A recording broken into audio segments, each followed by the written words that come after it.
E aí pessoal, bom dia, né? Como é que vocês estão? Espero que vocês estejam bem, né? Se cuidando aí em casa. Bom dia, né? Boa tarde, boa noite. Dependendo de que horário vocês estejam assistindo essas aulas, espero que vocês estejam assistindo, né? Todas as aulas, fazendo todas as atividades.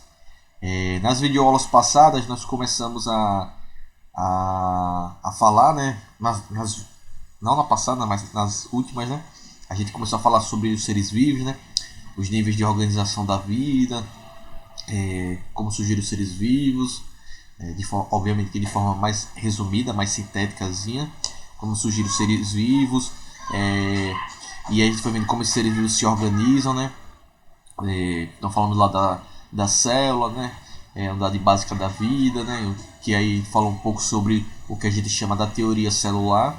Então discutimos um pouco sobre a teoria celular, o desenvolvimento dela, né? Então que todos os seres vivos são formados por células, a célula é a unidade básica da vida, uma célula só surge a partir de uma célula pré-existente. E começamos a falar sobre os elementos da célula, né? O que eram as células, como elas se organizavam, quais eram as estruturas básicas que a gente encontrava nas células. Diferenciamos as células de alguns seres vivos, né? As células com núcleo, as células sem núcleo, né? Ou seja, as células com núcleo eucariontes, as células sem núcleo, as células procariontes, né? Discutimos assim o nível de organização, né? A partir do número de células, né? Então, aqueles organismos unicelulares, que só o seu corpo é formado por uma única célula. Falamos dos organismos pluricelulares, que são aqueles organismos que são dotados de uma ou mais células, né? Desculpa, os pluricelulares são dotados de duas ou mais células, né? Então, pode ser considerado pluricelular um organismo com duas células ou um organismo com 200 células. E aí conversamos bastante sobre as estruturas básicas da célula, né? Falamos lá sobre a membrana plasmática, o que é a membrana plasmática, né? Quais são as funções dela, né? Falamos lá da permeabilidade seletiva, e fomos falando das estruturas internas da célula, né? Falamos sobre o citoplasma, que é o líquido que preenche o interior das células, discutimos sobre as organelas citoplasmáticas, falamos sobre cada uma dessas organelas, né, para que elas serviam, o nome delas, para que elas serviam, qual era a função dela no organismo dos seres vivos, qual era a função delas nas células. Falamos sobre o núcleo, a estrutura do núcleo, que forma o núcleo das células, no caso das células eucariontes, né? Lembrando que as células procariontes não têm núcleo, então não tem como a gente falar sobre o núcleo, uma estrutura que não existe, né? É, mas falamos daquelas células eucariontes, discutimos o que era o núcleo, para que serve o núcleo, o que é que tem dentro do núcleo, quais são as estruturas do núcleo, né? Falamos da carioteca, falamos dos nucleus, falamos da cromatina. Então discutimos cada uma das estruturas do núcleo e suas funções, né? E falamos também sobre o processo de multiplicação celular, né? Que é o que a gente chama de divisão celular. É, e como esse processo ocorre, né, os dois tipos de divisão celular. Discutimos um pouco sobre a mitose, discutimos um pouco sobre a meiose, quais são as suas características, onde essas divisões celulares, em que local essas divisões celulares ocorrem. Né? Falamos também sobre o nível acima, né, das células, os tecidos. Então, falei de alguns tecidos que. Falei de alguns não, falei de todos os tecidos que a gente encontra no corpo humano, né? Então, os tecidos epiteliais, nas estruturas de revestimento do corpo, nas funções glandulares. Falei sobre os tecidos conjuntivos, né? Todos eles, os propriamente ditos, o sanguíneo, cartilaginoso, o adiposo, o ósseo. Falamos sobre tecidos musculares, tecidos nervosos, né? Discutimos que esses tecidos, né, os organismos, né, que detêm tecidos, alguns órgãos, sistemas e por aí vai, dependendo do nível de complexidade. Então falamos lá das populações, né, que são aqueles conjuntos de seres vivos de uma mesma espécie. Discutimos os temas de comunidade, né. Então falamos sobre esses fatores bióticos, né, que são os seres vivos, os fatores com vida em um determinado ambiente. E discutimos também quando esses organismos eles se relacionam entre si e com os fatores não vivos, né? Como a gente pode falar os fatores sem vidas do ambiente, né? Os que a gente chama dos fatores abióticos, né? Por exemplo, a água, o vento, a temperatura, o solo, as rochas, né? Então, quando os seres vivos, os fatores bióticos interagem com esses fatores não vivos, né, esses fatores do ambiente, nós dizemos que aí a gente compõe um ecossistema, né? Então, o ecossistema uma inter-relação, ou seja, uma relação entre os seres vivos e entre os seres vivos com os fatores não vivos, né? Água, solo, vento, clima, em uma determinada região, e a gente forma um ecossistema. Então, uma série de ecossistemas diferentes, né? Ecossistemas de rios, de lagoas, restingas, praias, manguezal, certo? Campos. Então, a gente tem uma série de alagados, né? Pântanos, uma série de ecossistemas diferentes. E esses ecossistemas, quando você pega uma série de ecossistemas diferentes que têm certas características em comum e que ocupam uma mesma região, no mesmo local, no mesmo tempo, né? A gente formava os biomas, né? Então, os biomas são grandes aglomerações de ecossistemas que têm características similares. E aí existem vários biomas diferentes no mundo, mas a gente só discutiu no Brasil, que é o que nos interessa aqui no sexto ano. Então falamos sobre o bioma amazônico, da Amazônia, né? Falamos sobre o Cerrado, sobre a Caatinga, sobre a Mata Atlântica, sobre o Pantanal, sobre os Pampas Gaúchos, né? Os Pampas Campos Sulinos, Pampas São Luís, né? E eu falei um pouquinho das características de cada um deles. Espero que vocês tenham tido a curiosidade de pesquisar imagens deles, né? Para vocês conseguirem entender bastante, né? Eu falei mais da distribuição geográfica dele, de suas características, mas espero que vocês tenham tido a curiosidade de pesquisar um pouco sobre esses locais, né?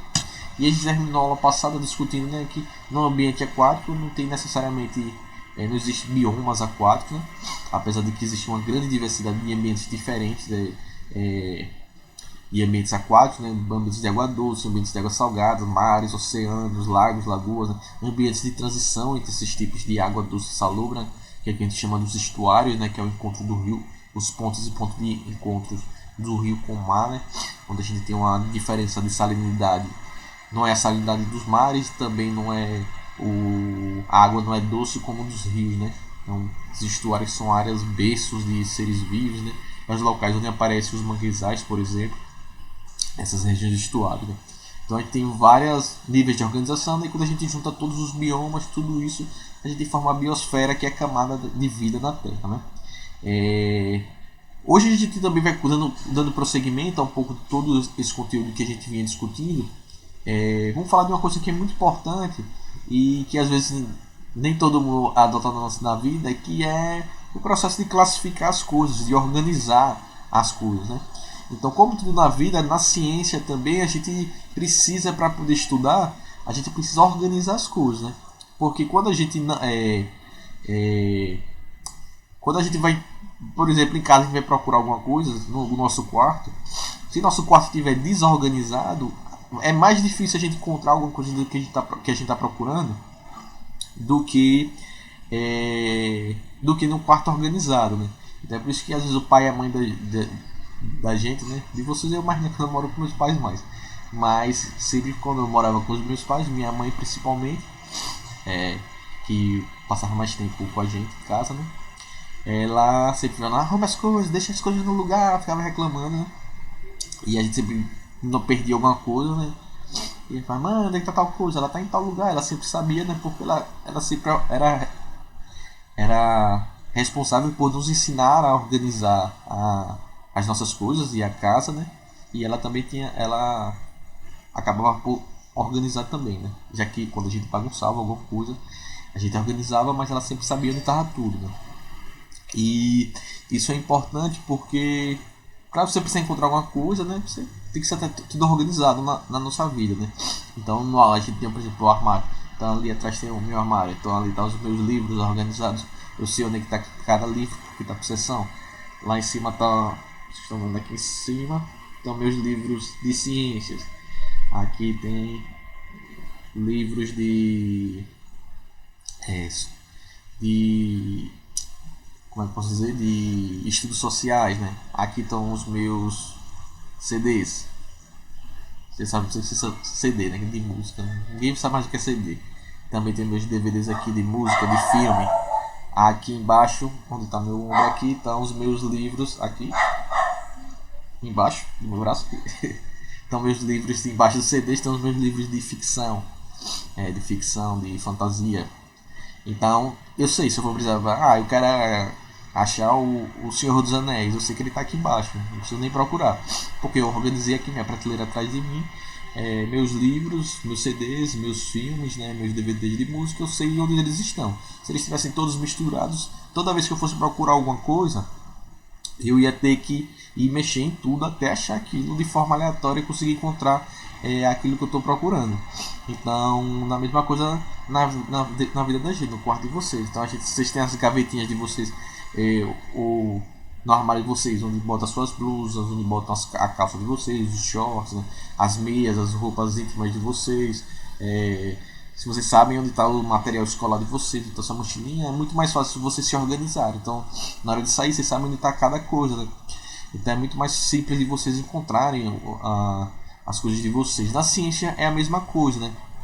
A gente tem uma tendência na ciência a querer organizar as coisas, ou seja, os conhecimentos, né? Então, como a gente está falando dos seres vivos, a gente tem uma tendência de agrupar os seres vivos, né, para facilitar o nosso estudo, né? Então a gente tem uma tendência de agrupar os seres vivos que são mais parecidos, né? Então plantas com plantas, animais com animais, né? E aí separa, né? Peixes, separa os peixes, as aves, os mamíferos, né? Os insetos. Na natureza, nada disso está organizado dessa forma, está todo mundo organizado de forma aleatória em determinados ambientes. Em algum ambiente você acha alguns seres vivos, outros você acha outros. Mas para a gente poder estudar eles, é fundamental que a gente organize eles, certo? Porque eu aqui no Brasil falar de um bicho, um sujeito no Japão falar do mesmo bicho que eu e cada um usar uma palavra completamente diferente. E a gente tá falando do mesmo bicho, mas não sabe porque a gente tá usando termos diferentes ou a gente tá usando critérios para organizar esse conhecimento diferente, né? Então na ciência existe uma tendência a gente organizar o nosso conhecimento e organizar no caso a gente está falando sobre os seres vivos, organizar os seres vivos de forma que a gente consiga agrupar eles de forma utilizando alguns critérios, né? E os critérios podem ser as semelhanças entre eles, né? A semelhança do corpo, do modo de vida, e a gente agrupa. Não necessariamente na natureza eles não vivem agrupados da forma que a gente agrupa, né? Mas a gente agrupa eles para facilitar nosso estudo. Então, da mesma forma que a gente organiza as coisas da nossa casa, da nossa vida, nossos pertences, né? Para facilitar a gente encontrar eles, para facilitar quando a gente precisar deles, a gente já sabe onde está e facilita a nossa vida. A gente faz o mesmo na ciência, né? Então a gente agrupa os seres vivos de acordo com suas características, né? Então as plantas, a gente agrupa todas as plantas juntinhos para a gente saber, e aí vai separando dentro do grupão das plantas. A gente vai separando as plantas que se parecem mais, os animais, as bactérias e assim por diante. Então a gente organiza, adota um critério de organização. Então, por exemplo, a similaridade, ou seja, as semelhanças entre os seres vivos, para a gente poder facilitar o nosso estudo sobre eles, certo? Então, esse é um processo que vem feito ao longo do tempo.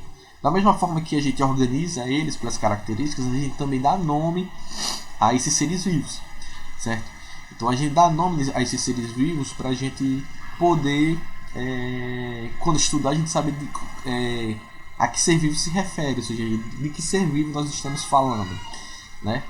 E aí se buscou ao longo das centenas de anos na produção científica se padronizar como é que dá nome a uma espécie. Ou seja, se você aí por acaso na sua casa encontrar um ser vivo novo, uma planta, um animal novo, você não vai dar o nome que você quiser na sua cabeça, não vai chamar ele de Joãozinho, né? Ou de Carlos Augusto, né? Você vai ter, existe um critério na ciência que determina como você tem que dar nome, né? Como você deve dar um nome àquele ser vivo, certo? Então toda vez que na ciência alguém encontra um ser vivo novo, existe um critério e uma forma de como você vai dar nome àquele ser vivo, ou seja, como vai ser a nomenclatura. A nomenclatura é o processo de dar nome aos seres vivos, né? Existem critérios científicos. Obviamente, se você descobrir uma espécie nova do ser vivo, você pode dar o nome a ele, mas você tem que seguir alguns critérios para dar esse nome, certo? Não é de uma forma aleatória, né? Você precisa adotar critérios para você ter que utilizar alguns critérios que já são estabelecidos. Então, em qualquer lugar do mundo que se descobre uma espécie nova, ou que alguém descobre, que um cientista descobre uma espécie nova, existe um critério e uma forma para ele poder dar nome àquele novo sujeitinho que ele descobriu, certo? Não é de forma aleatória. Não teve um grande sujeito que, podemos dizer assim, que foi um dos principais cientistas que a gente chamava na época de naturalista, a, a desenvolver uma forma de dar nome aos seres vivos, né? Que era esse sujeito aí, que é o Carol Linné, que a gente chama particularmente de Linneu, certo? O Linneu, né, que a gente chama o nome dele é Carl von Linné, que chama de Carol Linné, ou como a gente popularmente ele é chamado por Linneu, né? Ele era um naturalista, né? Ou seja, ele era o que a gente chama de cientista antigamente, ele estudava várias áreas da ciência, né? Ele viveu em meados do século XVIII, lá nos anos de 1700, né? E ele falava lá que os seres vivos eles podiam ser agrupados em 3 reinos, né? Que a gente chama dos reinos da natureza, né? Que era o reino animal, que ele juntava todos os animais que existiam, né? Esse reino existe até hoje, né? Com algumas diferenças, claro. O reino vegetal, que teria todos os vegetais, as plantas, as algas. Hoje, por exemplo, hoje em dia as algas marinhas não fazem mais parte do reino das plantas, né? Elas fazem parte de outro reino, com outros organismos, que são o reino dos protoctistas, que vão ter as algas dos protozoários. E ele chamava do reino mineral, que seria dos seres sem vida, né? Hoje em dia esse reino mineral não existe mais, né? Hoje em dia existe o reino dos fungos, o reino dos animais, o reino das plantas, o reino das bactérias e o reino das algas e dos protozoários, que é o reino dos protoctistas, né? Hoje em dia se classifica como 5 reinos, que é a última... Que é a última não, né? Mas é uma das que a gente mais utiliza didaticamente, né? Que foi desenvolvido por uma cientista norte-americana, que é a Lynn Margulis, certo? Mas a gente não vai entrar muito por esse aspecto não, a gente vai entrar mais pela nomenclatura. Então Linneu, a partir do que ele foi desenvolvendo, né, os seus conhecimentos sobre a natureza, né, ele e os outros cientistas, se começou a observar que eles começaram a observar, né, como eu tinha dito, que havia muitas semelhanças entre os animais, né, os animais entre si e os vegetais entre si, né? Eles iam observando que tem características, eles observavam os vegetais, presença de caule, raiz, as folhas, alguns que tinham flores, né? Então eles iam observando essas semelhanças e nos animais a mesma coisa. Eles iam observando que os animais precisavam se alimentar de outros seres vivos ou de plantas, alguns de outros animais. Então eles foram observando essas semelhanças, né?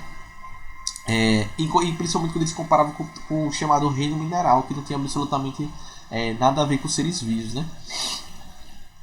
E justamente porque os animais e plantas eram seres vivos e as rochas, o solo, a água não, né? Então, hoje em dia isso parece, é meio óbvio, né, que os seres vivos não tem nada a ver com uma pedra, por exemplo. Mas naquele período em que esses cientistas viviam, lá no século XVIII, né,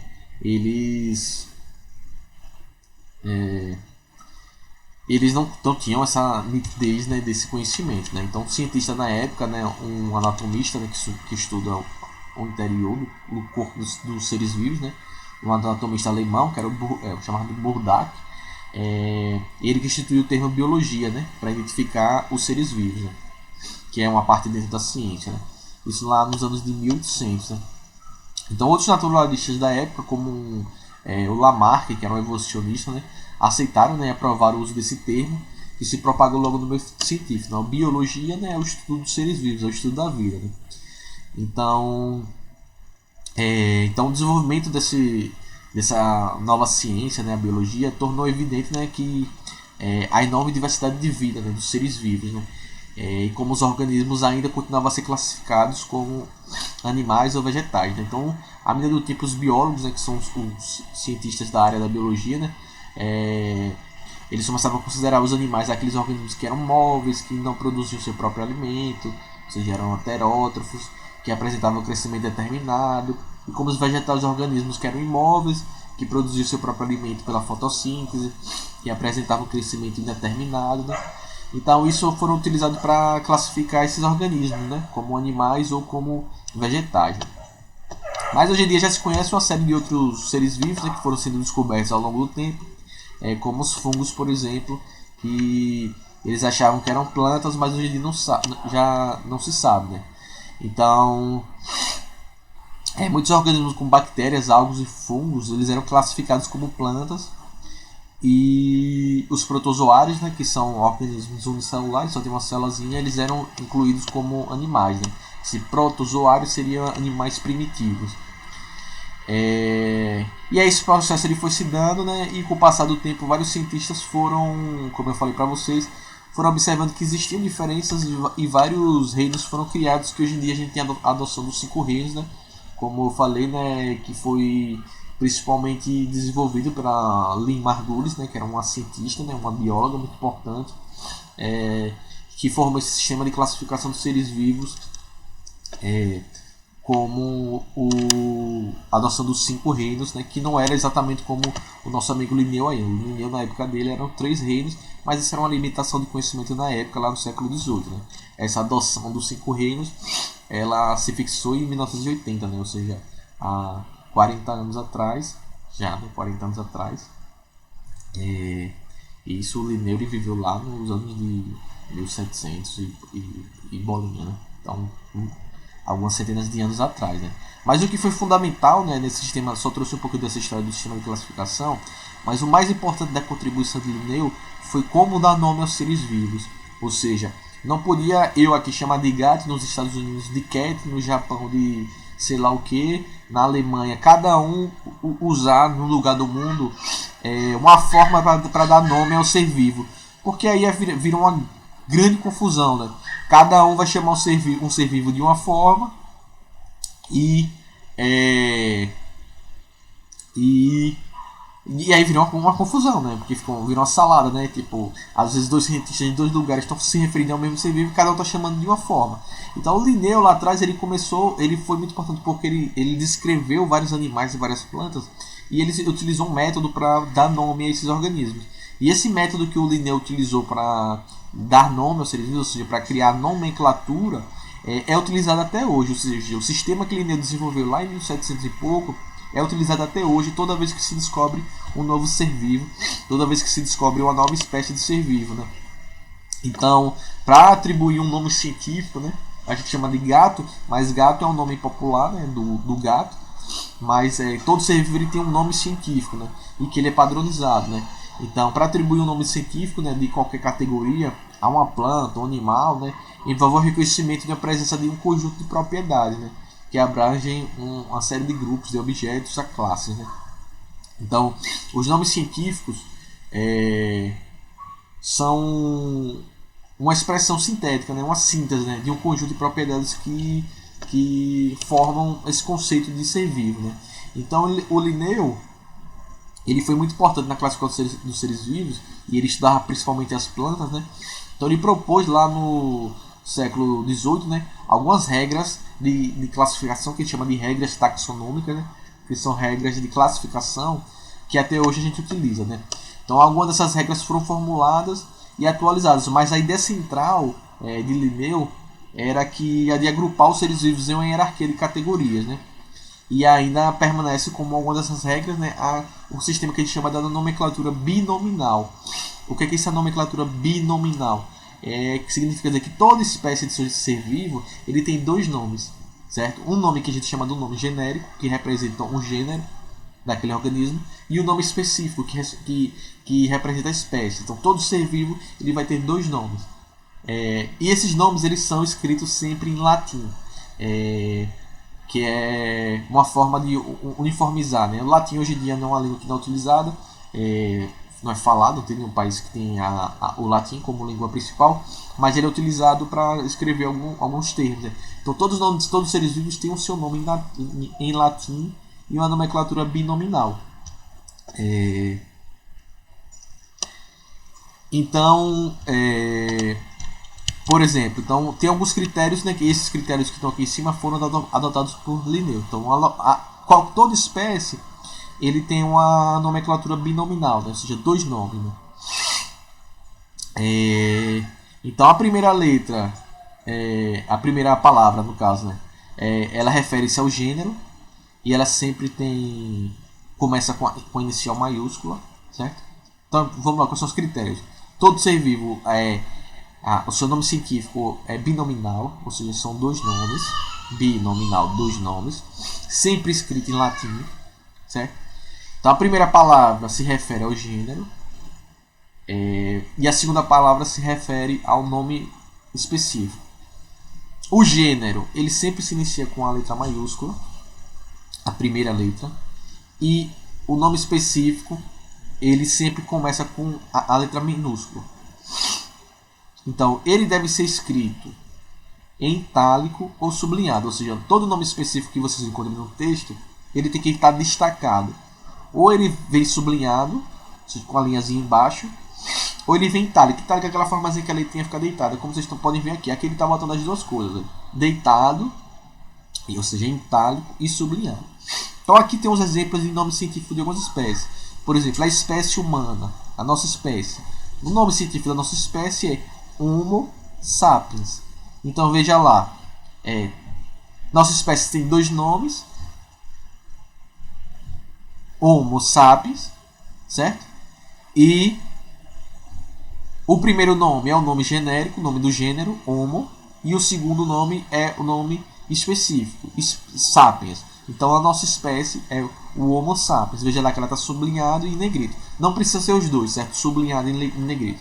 Você pode botar os dois, sublinhado em negrito, que é esse caso, ou você bota só sublinhado ou em negrito. Quando vocês escrevem com a mão, a escrita manual, né, é mais fácil sublinhar do que colocar a letrinha deitada, né, que é em itálico. Então aí tem um exemplo, aí, o Homo sapiens, que é a espécie humana, né, o cachorro que a gente tem em casa, né, é o canis familiares. Então veja que ele também tem lá, obedece o mesmo sistema, um sistema binominal, dois nomes. Canis é o gênero, veja lá que começa com a letra maiúscula, o gênero, e o nome específico, que é familiares, ele começa com a letra minúscula. Então é dessa forma que se deve escrever. O gato, Felis catus. Felis é o nome genérico, catus é o nome específico. A espécie é Felis catus. Veja lá, Felis começa o nome genérico com a letra maiúscula, e o nome específico, que é catus, tudo minúsculo. Sublinhado aí também está em itálico. Então obedece aí o sistema binominal. O milho, que a gente come, óbvio que tem várias espécies de milho, né? Temos lá, zea mais. Nome genérico é um zea, nome específico é mais, zea mais, certo? O nome da espécie. Então quais são os critérios que o Linneu desenvolveu para dar nome para a nomenclatura dos seres vivos? Binominal, ou seja, dois nomes, escrito em latim, sempre. Primeira letra, a primeira palavra refere-se ao gênero, começa com a letra maiúscula.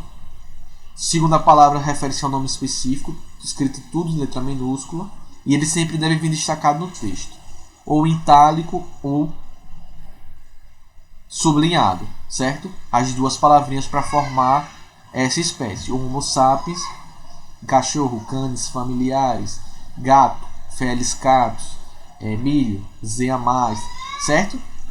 Então essas formas. Professor, eu tenho que decorar o nome das espécies? Não. Vocês têm que saber quais são os critérios que são utilizados. Vocês têm que entender como é que a gente... Se você descobrir agora uma espécie nova, como é que você vai dar nome a ela? Você tem que seguir essas regrinhas. Então vocês têm que saber as regrinhas para dar nome científico às espécies, certo? Gato é o nome popular, cachorro é o nome popular, ser humano é o nome popular, né? O nome específico é esse aí, né? O Homo sapiens, e por aí vai. Você tem que saber isso, lembrar as regrinhas para dar nome à espécie. Outros exemplos que eu trouxe aqui, para a gente poder comparar aqui. Temos aqui, olha aqui, o leopardo, que é o nome popular, né? Então aqui ele tem lá o Panthera pardus. Então Pantera é o nome. Veja lá como está escrito, aí está tudo escrito em itálico. Panthera pardus. Então tá lá, Pantera é o gênero, o nome genérico, né?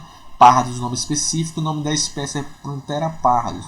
Então ali o toirão, né? Que é o gambá, o Mephis, certo?